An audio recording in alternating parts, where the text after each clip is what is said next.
নমস্কার বন্ধুরা, আমাদের চ্যানেলে আপনাদেরকে স্বাগত জানাই। যারা চ্যানেলটি প্রথমবার দেখছেন তারা অবশ্যই চ্যানেলটি সাবস্ক্রাইব করবেন এবং বেল আইকনটি দাবিয়ে দেবেন, যাতে কোনো রকম ইনফরমেশন আমরা পোস্ট করলে আপনি সেটা সবার আগে দেখতে পারেন।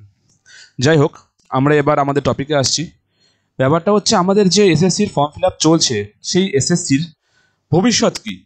কারণ এই মুহূর্তে আপনি যদি ওয়েবসাইট খোলেন, প্র্যাকটিক্যালি বলছি, আপনি যদি ওয়েবসাইট খোলেন, ওয়েবসাইটে দেখবেন যে ক্যাটাগরি ওয়াইজ যে ভ্যাকান্সি ছিল, সেই ভ্যাকান্সি লিস্টটি উইথড্র করা হয়েছে।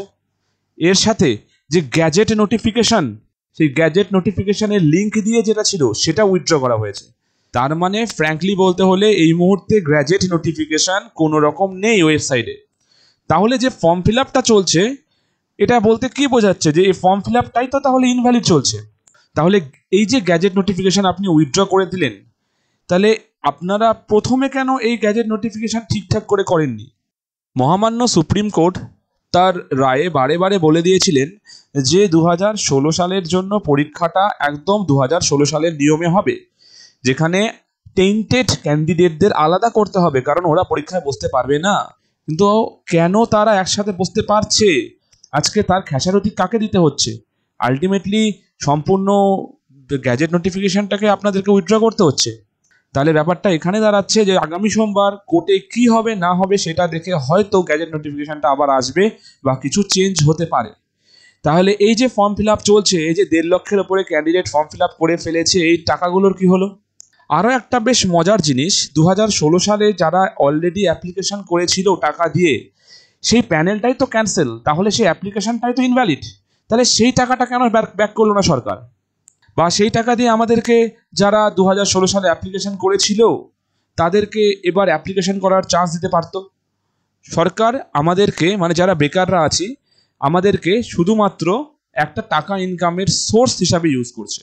প্র্যাকটিক্যাল কথা, অনেকে হয়তো সারা মাস একটা স্টুডেন্টকে পড়িয়ে 1000 টাকা ইনকাম করে, আর এই এসএসসি অ্যাপ্লিকেশন করতে তাকে সেই 1000 টাকাটা 1 মিনিটের মধ্যে সরকারকে দিয়ে দিতে হচ্ছে। মানে 1 মাসের টিউশন পড়ানোর দাম 1 মিনিটের টাকা। কেন সরকার কি পারতো না এটাকে অ্যাটলিস্ট 250-500 করতে? তা না করে 500-1000। একে তো ওয়েস্ট বেঙ্গলে কোনো ইনকামের সোর্স নেই, সেরকম চাকরি নেই, কি আর্থিক পরিস্থিতি সবার চলছে, আশা করি এটা সবাই জানে। এই পরিস্থিতিতে এত টাকা করে ফর্ম ফিল আপ করা কোনো মানেই হয় না, বাট সরকার তাও 1000 টাকা করে থেকে নিচ্ছে ফর্ম ফিল আপ করানোর জন্য। এখন আগামী সোমবার কোর্টে কেস উঠবে, সেদিন কি রায় হবে তা তো বলা সম্ভব নয়, কিন্তু আমরা এটুকু আশা করতে পারি, হয়তো এসএসসি 2016 আর নতুনদেরকে আবার আলাদা করে বসার একটা জায়গা এবার করবে, মেবি, কনফার্ম নয়।